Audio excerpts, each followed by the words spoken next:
Hello, authors. I'm Joanne Morrell, children's and young adult fiction writer and author of short nonfiction for authors. Thanks for joining me for the Hybrid Author podcast, sharing interviews from industry professionals to help you forge a career as a hybrid author, both independently and traditionally publishing your books. You can get the show notes for each episode and sign up for your free author pass over at the Hybrid Author website to discover your writing process, get tips on how to publish productively, and get comfortable promoting your books at www.hybridauthor.com.au. Let's crack on with the episode.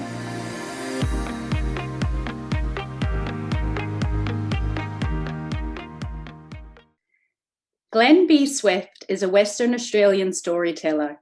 He has been performing professionally in schools, libraries, theatres, and other public spaces in and around the city since 1988. He has toured for Public Libraries WA from Albany to Kununurra and most places in between. Glenn has heard some of his stories retold in a classroom by a high school student who heard them from his grandmother. He has toured schools in Chile, Peru, Argentina, and Uruguay, and even at the Reykjavik Public Library on successive visits in English. Sometimes he gets to practice in his qualification as a teacher of the Alexander technique in these countries and many more in Europe. Wow. Welcome to the Hybrid Author podcast, Glenn. Thank you, Joanne. Great to be part of your podcast, and thank you very much for welcoming me and inviting me to be part of it.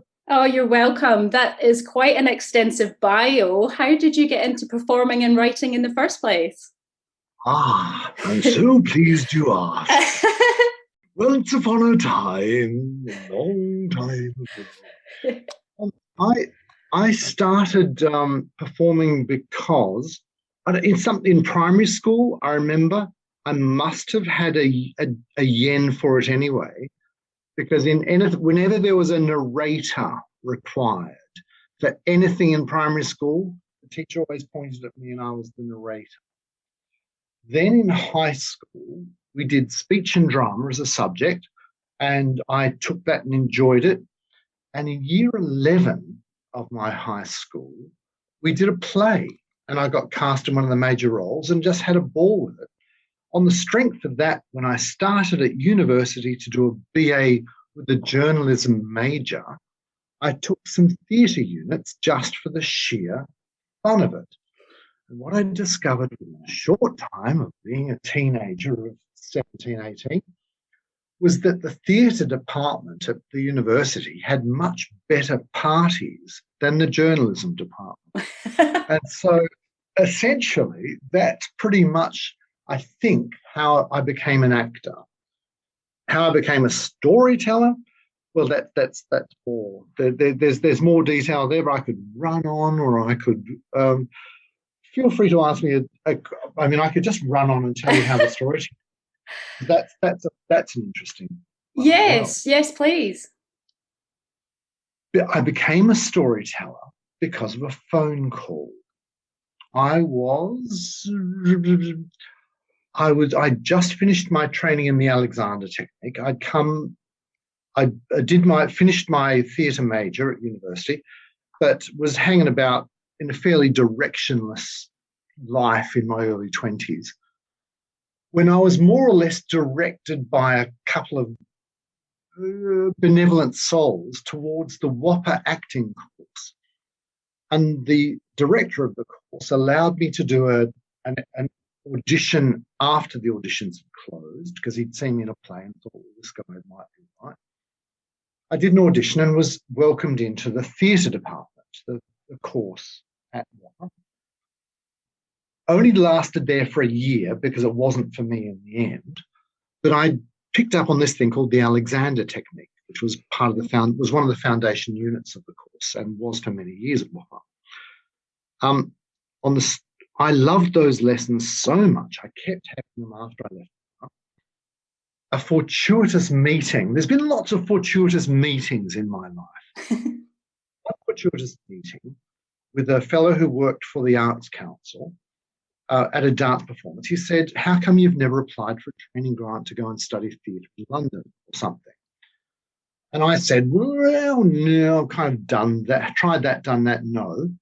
And then words came out of my mouth to the effect, I wouldn't mind training to be a teacher of the Alexander technique. And I don't know, the thought hadn't really occurred to me before, and it was a bit like it just came out. And I made an appointment to see him, and he showed me how to make an application. And I had letters of support from WAPA and the ballet company and the opera company. And upshot is that the Arts Council paid for me to go to Sydney for 3 years to do my training. And it was a very expensive training at the time. And at the end of that, Jeff Gibbs, who was then the director of WAPA, created a position for me when I came back. So that was all pretty magic, really, and happy meetings. Mm. Now, we come to the storytelling because I just got back to Western Australia and was waiting for my job at WAPA to start. It was sort of January or something. And we go back to the year 1988. Now, just think of the cost of a pint of milk or something in 1988, and you'll get what I'm about to tell you. Some friends of mine were being paid by Maya $80 an hour to be clowns. $80 an hour to be clowns in 1988. It was a lot of money. And I said to them, who do I talk to? They said, you talk to the marketing lady. I talked to the marketing lady, and I became an $80 an hour clown for those school holidays. Then, a couple of months later, just before the school holidays, or a few weeks before the school holidays in March or whenever it was, she called me and said, we want to put a storyteller into the children's book department at Maya for the school holidays. Can you be a storyteller? I said, are you paying $80 an hour? She said, yes. And I said, I'm a storyteller. And that's exactly how it started. I sat in the bath for a couple of weeks at night reading Grimm's fairy tales and thinking out how I could tell them with participation from the audience. Started doing that in these school holidays. It went very well. I got great audiences, 2 shows a day. They kept me on every Saturday for 2 shows on Saturdays. And then eventually a school librarian said, can you come and do this at my school?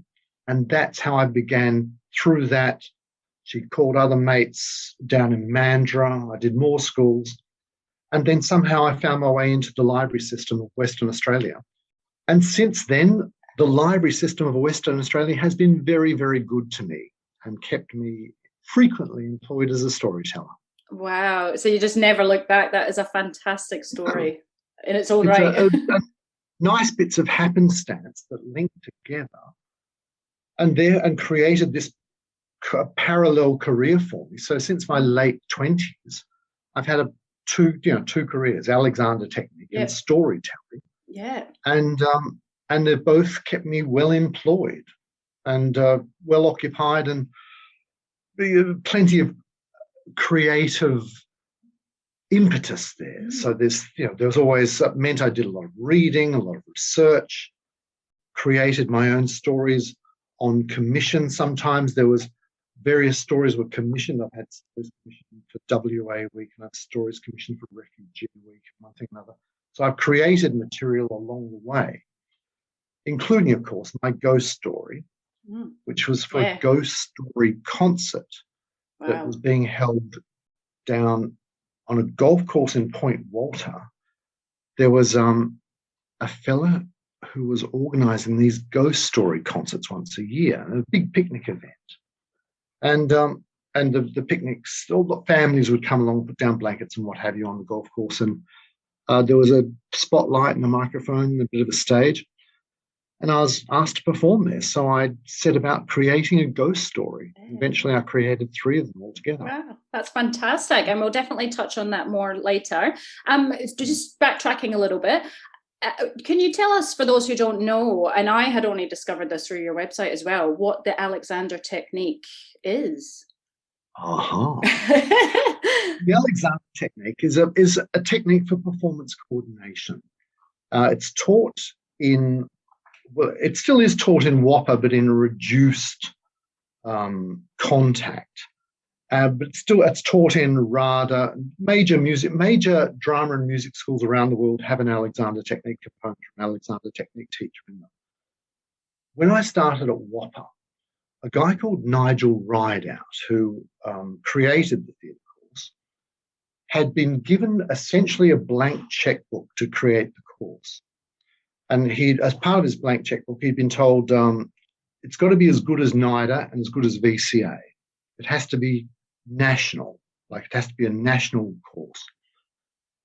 And so he said, and he had previously been director of, not RADA, the LAMDA, London Academy of Music and Drama in London, which is just one of the good acting schools, and said, we've got to have an Alexander Technique teacher. So they arranged for an Alexander Technique teacher to move with his family from London to come and teach in the theatre course at Whopper. And that was the year I started there in 1983. And the lessons were something, as I understood them then, something to do with posture, coordination, and how to stand up and speak. What happened was, to begin with, not very much. It was just like a man standing me up, sitting me down, moving my shoulders, moving my arms, changing the balance of my head a little bit. But after the third lesson, and I recall this very, very distinctly, I left the room and it was like my feet weren't touching the carpet, literally walking on air. It was just, that was the feeling, like feeling like I was, a centimetre, my feet weren't touching the floor. And then after that, each week we would have these lessons, individual lesson, and I just had increasing sense of what people call in the abstract, centeredness, balance, being inside yourself, vulnerability but strength all at the same time, and just a sense of being inside my own body and feeling its potential for performance, which was just extraordinary and very addictive, which of course led me eventually to becoming a dealer. So I became a teacher, and that was how I got into the Alexander Technique. And so the Alexander Technique is performance coordination based on a change of balance of the head and the reflexive extension of the spine, and therefore the opening of the thoracic capacity, integration of the arms and legs into a pattern of movement which is, what would you call it, more graceful, more organised than that which often passes for normal. Mm-hmm. Okay. And so how do you feel? How do you feel that's helped you with your performance, and how does that help with performance? Just immensely. Yeah. It's meant I've had the stamina, because when people are poorly coordinated, they do things like lose their voice, get very tense. I don't say, it doesn't mean that everyone doesn't get a bit nervous and a bit tense before a performance, because that's perfectly normal. But if it becomes debilitating, that's because the neck stiffened up so much that the vocal mechanism and the ability of the ribs to keep elastic in their expansion has been affected. So that's why people lose their breath and lose their voice if they're very nervous, or if they're very tired, or if the business of speaking is very stressful for them. Because I had the Alexander Technique in me, underneath me, and with me, it meant I could perform what is to me now extraordinary schedule. So when I started getting book week bookings, I'd be doing 5 performances a day was nothing. 6, sometimes 7, because I do 5 in a school, and then 1 in a library after school, and then 1 in the library in the evening as well, and sometimes up to 7 performances a day. Generally, these performances are 45 minutes to an hour. And I could do this for a week and sometimes more, and keep it up without losing my voice. So that's one way the Alexander Technique has definitely helped me. And the other way is that I've been able to develop my technique, if you like, for supporting a choice of vocal ranges and styles. That is, my ability to do funny voices and sustain them. Which is a great technique for storytellers, for example. So I can just make myself funny and sustain it somehow. Yeah. How often do you still practice the technique? Do you have to keep ongoing practicing it, or are you just, no, it's in you now? It's moment to moment and daily. So moment to moment is every time I think of myself, the first thing I think is, rightio, what do I not want to do with myself? And what I don't want to do with myself is stiffen, shorten, and hold, as in, So it's really a thought which is about remembering what not to do with yourself. The Alexander technique is largely a process of unlearning, because the balance and elasticity in our frame, in our body, in our breathing, in our balance, it's always been there since we're children, and we can observe it in children. We bounce, we fall over, we get up again. And it becomes, of course, less reliable as we get older, as we become more accustomed to driving cars, sitting in lounge chairs, staring at computer screens, all those things that work against the flexibility of the human body. But the principle upon which the flexibility is based is never lost. So it can be recovered. And that's what Alexander technique is. Alexander technique is a means of unlearning habits of miscoordination which we've developed, which get in the way of our body's ability to naturally perform. Wow. Yeah, that's why it's good for musicians, singers, dancers, actors, and why a large chunk of my private practice is bad backs and stiff necks. Yeah. It sounds amazing. Is it something that you incorporate into, a ritual when it comes to your performing? Do you do those exercises beforehand, or? There is, on my website, there's a little page called "What Can I Do to Help Myself?" and it describes a really simple process. And there's a picture as well, where you rest your head on a little stack of paperback books, put your back onto a nice supportive surface like a carpet or something, put your knees up and your feet flat so that so you're lying down with your knees up and your feet on the floor, head supported, and literally just put your thoracic capacity, or if you want to say your back, your chest, your shoulders, your lower back, your hips, you give it up to gravity. And because we're not made of cement and steel, our bodies, when we have our back on the floor and our head supported so that our necks aren't locked back, and the knees up so the lower back isn't locked into a contraction, then the gravity will open up the back, widen the shoulders, open the ribs, open the chest, and gravity itself will do that work of helping us let go of the holding, which normally restricts our breathing. When that happens, the spine gets longer, the body opens up, and it feels really nice. Now, I do that absolutely every day. Right. And it's certainly something I would do as a preparation for performance. And what are some of the other things that you do in preparation for performance? Is there any, do you have a little word with yourself? This is going to be happening. You're this person now, like a little bit of a routine before you step out onto wherever you're performing? I tend to be quietish, because if it's a big show, like I'm stepping out in front of 1,000 people or something, or that sort of thing. I mean, some people kind of jump up and jump around and get lively. I tend to start by being fairly quiet and just making sure that I can locate myself inside myself.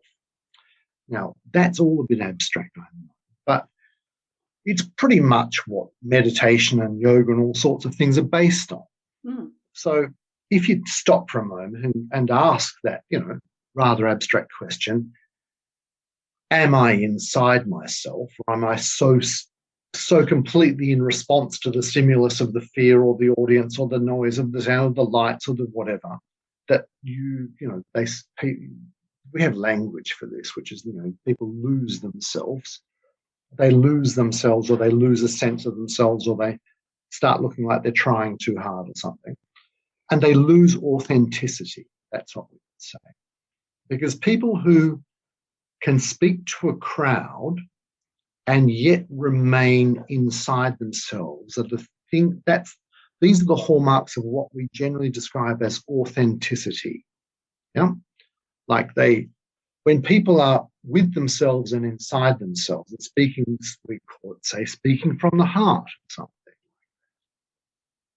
But it has a particular magic effect on an audience. If you can be inside, if you can stay with yourself and inside yourself as you speak, the audience has this thing which really good performers do, and audiences report. Even if they're an audience of 5,000, they say, it felt like that performer was speaking to me, or singing to me, or connecting with me. And that is possible if it's a talent, but it's also a technique. And the technique is very much part of the talent. And some people have it naturally, but it can be learned. Absolutely, it can be learned to some extent. Wow. Yeah. And does that make sense? Yes, no, it does. Do you obviously said you stay quite quiet. Do you do any voice preparation or voice exercises if you're talking to big crowds of, say, thousands? Do you need to do anything to prepare yourself, voice? I might go a bit of I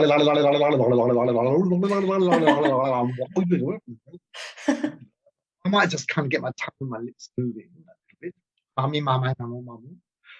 little bit of that, but not to the extent that I'm going to start making a big effort about it. But I might sing a little bit. Sing some arpeggios, for example, just to get things moving. If I'm going to focus on anything before I start speaking, it'll be breathing into my upper back, opening up my ribs at the back by deliberately breathing into them, because that is very, very good. You don't want to lose your back. As soon as you lose your back, you lose your voice. What voice teachers might call rib support or support of the breath. And that's a real thing. You really can breathe in, think about breathing into the ribs at your back. And it's not necessarily that you'll suddenly invent a new exercise for yourself. But as soon as you think of breathing into your back, breathing into your ribs at the back, you will circumvent the thing that happens by habit when you're not thinking about it. And the thing that happens by habit when you're not thinking about breathing back into your ribs is that you tend to lift your chest and pull your back ribs forward, and therefore shorten your breath and shorten the activity of the ribs and make the business of speaking much harder than it should be. So those are the things I might think about. Other than that, no. That's pretty much it.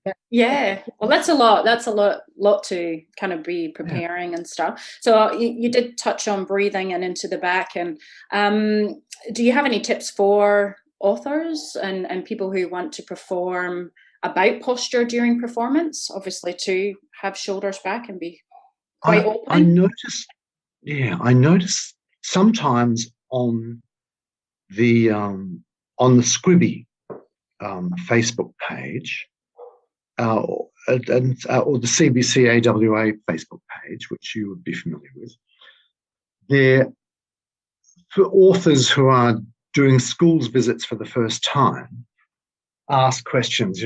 How do you handle nerves? Should I just, what size group should I be looking to speak towards? And of course, I would always suggest that, don't start with 500 in a gymnasium. if you can help it. And chances are a first-time author won't be. If you happen to have a huge hit with your first book and you are speaking to 500 kids in a gym, make sure you know how to use a microphone. There's an extraordinary number of public speakers who really have very poor microphone technique. And what I say to anyone, I always, if I'm working with children and microphones, I always say to them, speak to it like an ice cream. And they get it. Kids get it straight away. They know if I say speak to it like an ice cream, they know. Now, adults, of course, will tend to hold a microphone. And I know you can see this now because we've got a video connection, but we're on podcast. But adults will tend to speak to the audience, but the microphone will wave all over the place because they'll go, well, I'm holding the microphone. Isn't that enough? And they'll point it at their nose or at their ear or something, and it becomes pretty useless. And at the same time, if it's a fixed microphone, if someone's working at a lectern, and you've got a lectern mic, I always say point the microphone at your nose before you begin to speak. And if you pointed the microphone at your nose, that will generally collect the sound if you're not moving too far from the lectern.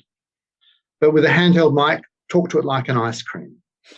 And of course, you can use the microphone because you can get up close to it and you can make noises. and microphones can be very, very useful. I tend not to use them in performance because generally I'm with audiences of 200 or less.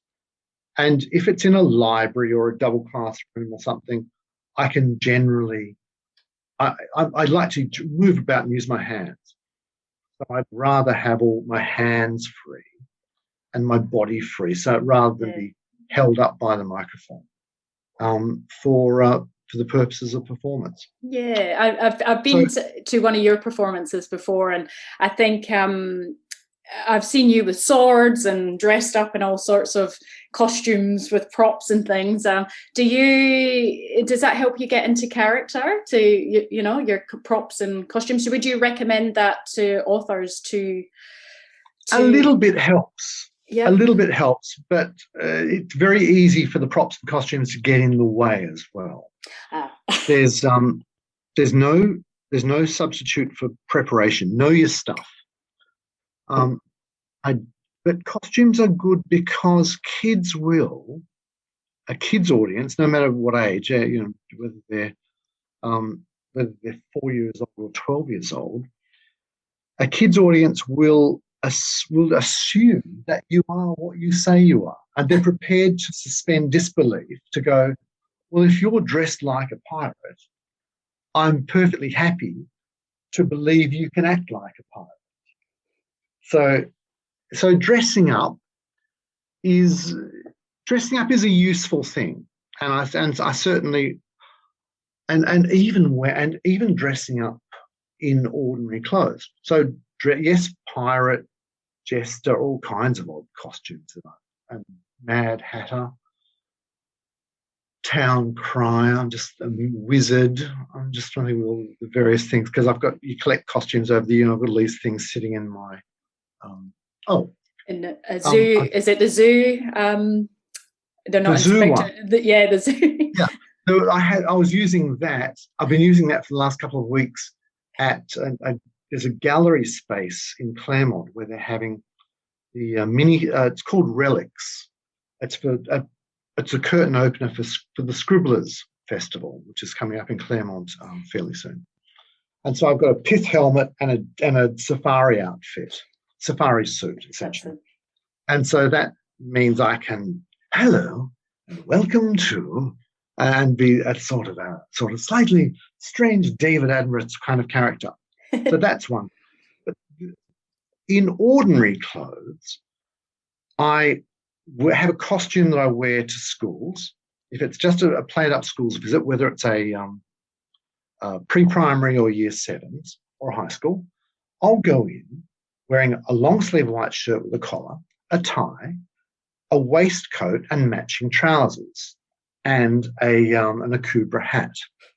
And that's been my kind of school's visit costume for many years, because it looks a bit like the headmaster, the man who comes with a tie and a waistcoat, or that sort of figure.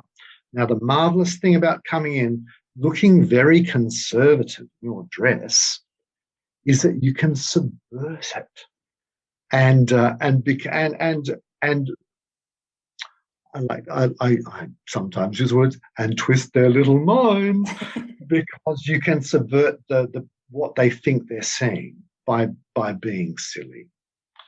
At the same time, I've also, for some events I'll wear a Hawaiian shirt because it's appropriate.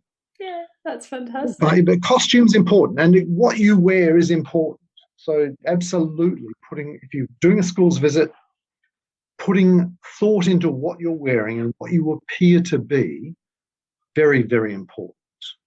And then how you use the costume, whatever it is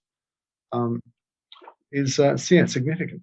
Oh, that's fantastic. I never really thought of it that way, about what the kids can see or the audience can see, really. It's more thinking about how you present or your persona rather than, thinking the exterior. So that's fantastic.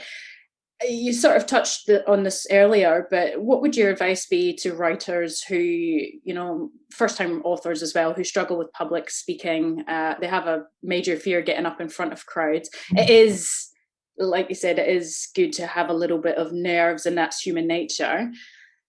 Did you ever experience that in your younger years, or any advice how people can kind of bypass that and just push through? I can't say. I had the first time I did stand-up comedy, I was incredibly nervous, and I didn't make any career. I started a stand-up comedy club about 30 odd years ago, and I was and I used to work as the MC because it meant I didn't have to pay an MC. And I'd be pleased if I got three jokes, and then I'd get off. Three laughs, and I was off, and I just introduced the first act. I was a very bad MC because traditionally the comedy MC is meant to sort of to warm up the audience properly, which I didn't. So nerves is not uncommon. But what I would say to anyone, let's say a first-time author who's going into a school, have an idea of what you're going to say, but don't prepare too much. In fact, one of the really great pieces of advice I had from my Alexander Technique teacher in London, where I did some of my postgraduate training, a very, very, very experienced man, very experienced speaker, and his advice for Alexander Technique teachers that were going into libraries, for example, to do a talk about the Alexander Technique or a lecture demonstration for a group of people, his advice was, don't prepare. and there's what you don't want to do is go in with a rehearsed speech or a rehearsed idea or a fixed idea of what you think should happen, because a fixed idea comes across as a fixed body. And what you want to be, either as an Alexander Technique teacher who's doing a talk, or a storyteller, or an author who's going in to speak to a class, you want to be responsive. And you can't be responsive if you've got a fixed idea about what you're going to say and how you're going to say it. One of the best things, of course, you can do is having done, and always do a reading. I always say to authors, do a reading. Read your own stuff, because authors will read their own. This is when I'm being an MC for a writers' festival or something. I always insist that the authors read, because authors read their own material unlike anyone else will, and it sounds different. So I always encourage that. So do a reading, do some talking, but then go to questions. Encourage questions. And you'll probably have seen other authors, experienced with a half dozen books or a dozen books, who've done lots of school visits and lots of public speaking. They'll often say, don't leave questions till the end. feel free to interrupt me. When you've got a question, put your hand up. That's very, very common with good speakers. They're ready to take questions anytime because the questions will give them the impetus to response and to be responsive.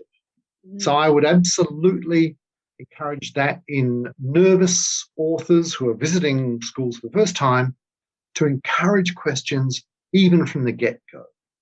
Yeah, I think always do a reading. Yep.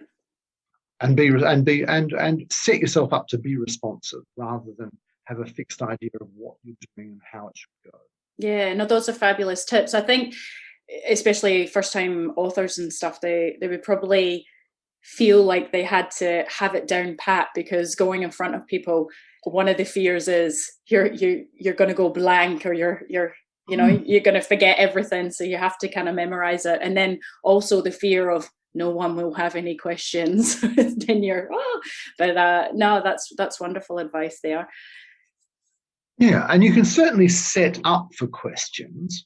You can, I think you can create a questioning atmosphere in your audience. I think you can. And if they don't ask questions, you can ask yourself questions. Yeah, fair enough. That's or good. the teacher will help, especially for nervous performers, nervous school visitors. Mm-hmm. The teacher will help.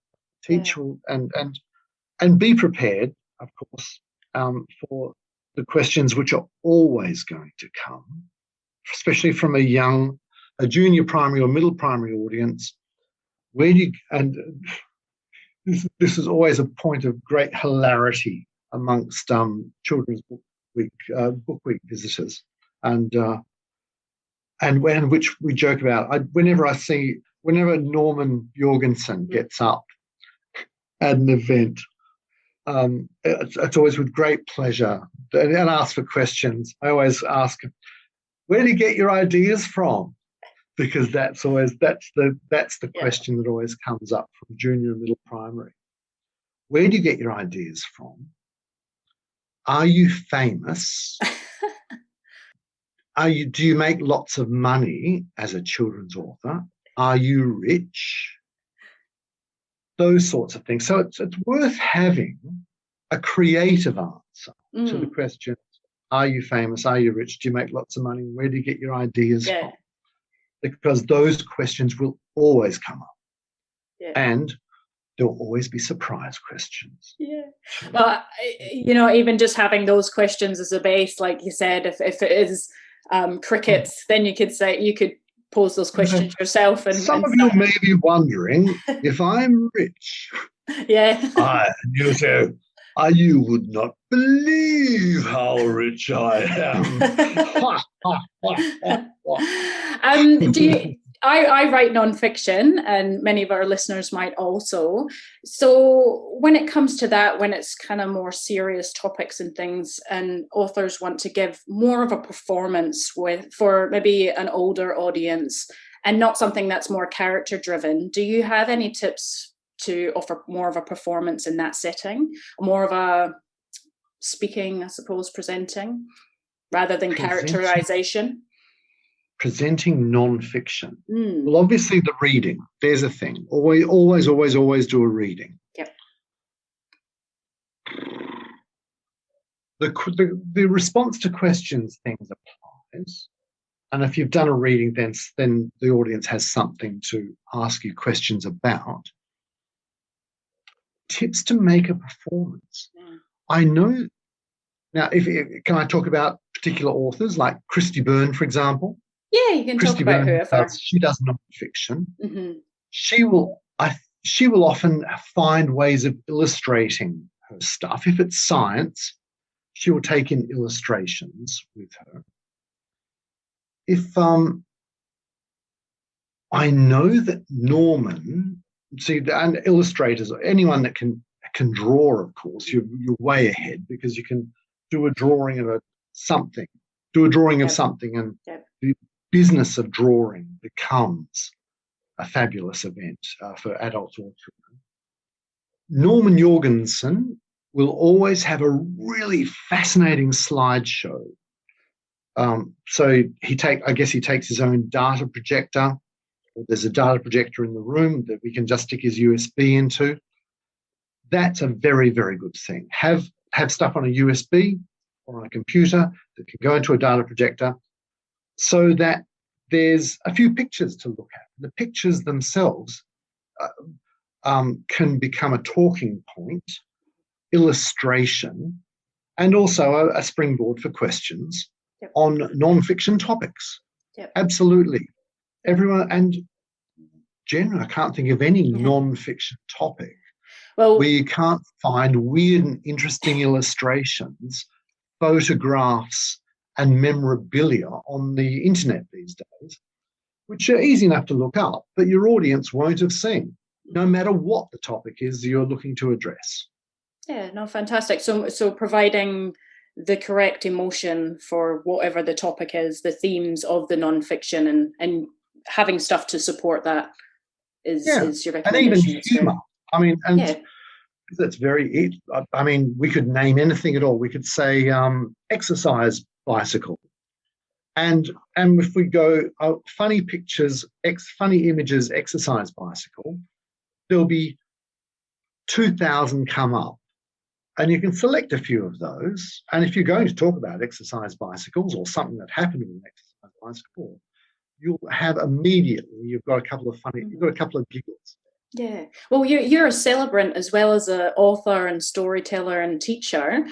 Do you apply the same energy to all those roles? So when you're a celebrant, do you have that performance energy when you're marrying people, or not so much? Yes, I think I do. It's not, but the celebrant gig, and I'll call it a gig because it is a gig, same as storytelling is a gig and same as teaching Alexander is a gig. It's a beautiful gig. And I came to it because I'd seen it done badly. And when I'd seen a celebrant do a dodgy job or do what I thought was a bad job, I thought to myself, people getting married, probably once in their lives, they deserve better. What was the bad experience that you witnessed? The one I generally use for illustrations is when I was I was well into my 20s, in my middle to late 20s, and I went to my sister's wedding. And this curmudgeonly, crusty old celebrant, I don't know where they'd found him. There wasn't a lot of celebrants around at the time, I suppose. They found him, and for some part of the service was him expounding about young people these days just don't take marriage seriously enough. And this is while the bride and groom are standing there, and he's going, young people, they don't take marriage seriously enough. And decided to have a little platform there. And I thought that was so tailing off. Yeah. And then just if someone's if someone's not a very practiced communicator, and not all celebrants are, because celebrants are people that, like me, that think marrying people is a really nice idea. Not everyone has performance skills. And so you can see it done awkwardly. Anyway, what I bring to it is a desire to be very clear, and also to focus a marriage ceremony on the bride and groom. And that's the thing about staying inside yourself. There's a well-known radio personality, a couple of them actually, in Perth, that also do celebrancy work. And it tends to be rather dramatic and rather ebullient and rather fantastical. But it tends to be about them.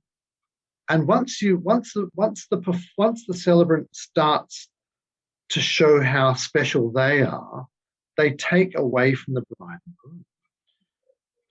The talent I attempt, and generally I think succeed in managing, is to make a performance of the wedding ceremony that makes everyone feel like they're connected and involved and focused, but focused on the couple. Even though I'm the one in the middle talking, I make my focus the bride and groom and keep it on them. Mm. And that's that's my technique there. So, but I certainly do bring an element of performance, but it's not a kind of yada yada yada. Yeah, not like your children's fiction performances, I suppose. No. Children's fiction performances, and this is something I'm very happy to share. For, I don't know, the last 10 years ago or so, I've begun singing in my storytelling. Now, I sing lots of my stories in a kind of recitative, what you would call a recitative voice. In opera, it's called recitative. Recitative, that part which is not aria singing. So you're not singing arias, but you're singing something else. You might go, Don Giovanni, I believe he's come. He's coming to collect the bride. Ha, ha, ha, ha, ha. So that vocal quality I bring to my storytelling. And that was because there's a story I tell called Hats for Sale. And I wanted to differentiate between the bits that the audience had to respond to and copy and the bits that were purely narrative. So I began to sing parts, and it was the man with the hat, he put the hats underneath the tree, and he sat down underneath the tree, and while he was asleep, the monkeys came to and that became the narrative voice. And that worked so well, I took that singing narrative to lots of my stories, particularly for pre-primary, junior primary, and some middle primary. I sing the narrative voice part of the stories. Example, what's an example?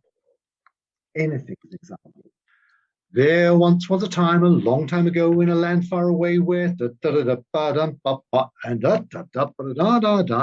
and for example, Tiddalik the frog drank all the water in the land, and he drank like this. And of course, you can step from that recitative voice. You can step into and funny voices and sound effects and things. I recommend. Yep. Do you ever invite the children to sing along with you in your singing narratives? Absolutely. Yeah. Yes. And a really nice thing, a really lovely thing to do is, and a thing I started doing with junior primary many years ago, was to start by going,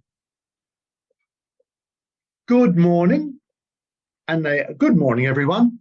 And of course, they come back with, good morning, Mr.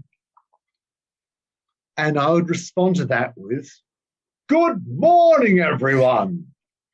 And then they'd come back with, good morning, Mr. And then I would come back with, good morning.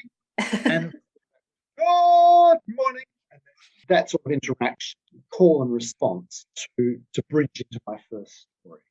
Yeah, that's stuff which is, that once again, that's kind of fun thing to do if I've got a suit and a tie on, because it subverts the paradigm. Yeah, and it raises energy in the room as well and gets them all to attention, the audience. So no, that's fantastic. So you have published and your own illustrated children's book through your own imprint, Swan River Gothic Press. Tell us a bit about the book, The Ghost in the Bell Tower, and why you chose to independently publish the story. I presented this one, The Ghost in the Bell Tower, and another one or two manuscripts to a couple of publishers and hadn't got traction with them. And really, and truthfully, I knew that if I had something in print, it would open up another part of the market to me, which is that suddenly I wouldn't just be a storyteller, I'd be author storyteller. And it performed exactly as I hoped it would. In the first year or two of its publication, I was invited to a bunch of different writers' festivals. So, and I'd already been to, I'd been to a variety of writers' festivals and had been invited to writers' festivals many times over the years as a storyteller, but it gave me a reason to be invited back.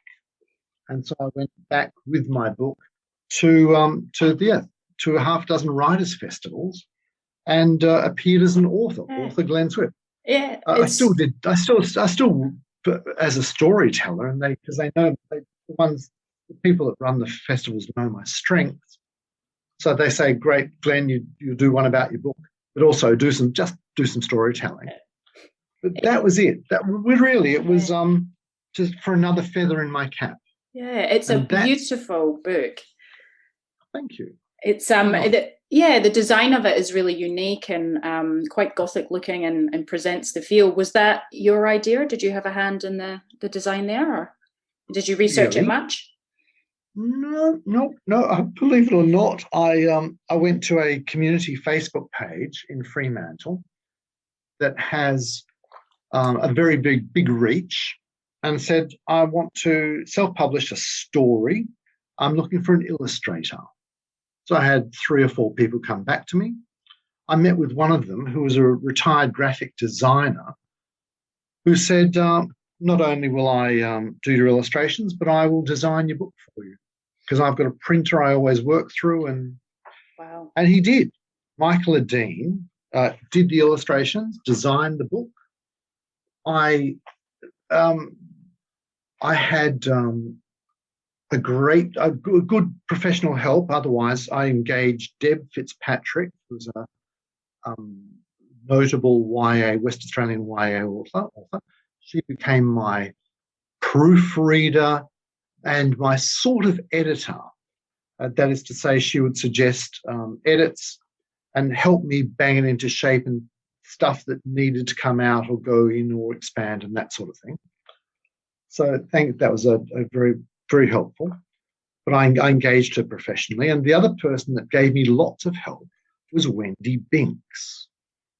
Now, Wendy Binks, you may be aware, I'm pretty sure the most successful self-published children's author in the country.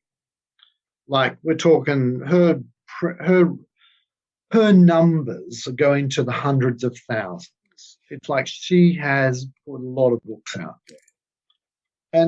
And she sat down with me and basically told, stepped me through the ISBN and various things that you need to do as a self-published author and how to do it, and was full of good and useful advice. That's fantastic. So, yeah. Do you have, what is your advice for the authors out there? This is the Hybrid Author Podcast, so we like to independently publish and traditionally publish. Do you have advice for the authors who would like to independently publish? Any tips from your journey?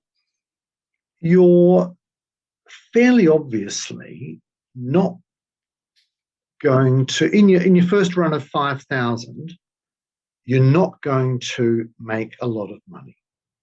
And so I think anyone that goes into publishing, just writing for the money is self-deluding. You've got to have some other really good motivator. Of course, you and I know that children's authors tend to make their money on schools' appearances. That's how it happens. Writers of other kind of fiction or non-fiction might be more likely that they will be making their money hopefully on schools' visit, but also on festivals, all of which is possible. So events. Events. Yeah. Do I have advice about whether to traditionally publish or self-publish? No. I think really it comes down to what's motivating you, how good you are at selling things, and how prepared you are to do the legwork. If you're going to go self-publishing, you've got to do, you might have a product that gets it into libraries, gets into bookshops, gets it here and there. but then you've got to be prepared to do the legwork. The performance. To keep it stock. Yeah, do the legwork. The performance, which is to go and see, make sure it stays in stock, make sure it's being presented properly. And there's you, if you self-publish, you're creating a job for yourself. And it's a job you need to have time for. Yeah, so you're not just the author, you're the publisher, you're everything else. It's all hats. So you're the designer who did the illustrations and obviously designed your book as well. What was the printing company he went through? Was that a local print business as well? Yeah, they were up in West Perth, and all I can tell you off the top of my head is that they closed shop. Oh. I can't for the life of me tell you the name of the printer. That's all right. So are you in the market for a new printer now? If you've got to be the one as the publisher who has to keep stock of whether the books are in stock where you sell them, or? Well, I've got plenty of stock. I've got copies. Stock in boxes, and this is the thing. Every self-published author is going to end up with lots of boxes of their own work. Yeah. And because I had a fantastic idea that I would clear my first print run in 2 or 3 years by selling at libraries, and of course it doesn't work that fast. Yeah. It doesn't work that fast. I have a very good distributor, which is West Books. West Books distribute my book into schools and libraries, and so they're always moving, but it's not going. It's just taking time. As I say, it comes down to how much work you're prepared to do yourself. Yep. And after the first year, I mean, I did lots of media in the first year and lots of press releases, and then after the first year or so, I kind of lost a bit of steam on it because I don't know. It was I had other things to do with my time, so I still have a bunch of books in boxes. Yeah. But they continue to sell and will continue to sell. Of course. Did you ever think about the publish on demand option? I didn't, and I haven't, and I don't know much about that, so I've got no advice that I could possibly give. Yeah. I know that you can get stuff printed much more cheaply offshore, and for example, Mark Greenwood and Frané Lassac, local authors, illustrators, when their rights for various stories reverted to them, they then got their reprints done offshore, where they could get things done for $2 per unit as opposed to $6 per unit. Mm-hmm. That's it. So that was sensible for them. Yeah. So do you take, when you go to your performances, all of them, or just specific ones? Do you take your books with you to sell along with other paraphernalia from your business? If they're relevant to the performance, then I'll take it. Yes. Yep. If it's relevant to the performance, and doing where I've sold plenty of books is at libraries. So basically being asked to perform as a storyteller for seniors, and I'll include my ghost story and sell ghost stories there. Yes. Yeah, that's fantastic. Oh, Glenn, I could speak to you forever, and I would have 1,100,000 questions, but we have run out of time. Thank you so much for sharing your expertise with us. Can you please share where we can further discover more about you and your work? Oh, thank you very much indeed. glenbswift.com. So https or whatever, www.glenbswift, glenbswift.com will lead to my storytelling page, my celebrant page, my Alexander Technique page, and through the storytelling page to the Ghost in the Bell Tower, for example. And yes, inquiries are always welcome. Weddings, parties, anything, and schools performances, always, schools and libraries, my favourite things. Wonderful. Thanks so much, Graham. Joanne, a great pleasure, and thank you very much for your questions, and thank you very much for the opportunity to share with your audience. You're welcome. That's the end for now, authors. I hope you're further forward in your author adventure after listening, and I hope you'll listen next time. Remember to head on over to the Hybrid Author website at www.hybridauthor.com.au to get your free author pass. It's bye for now.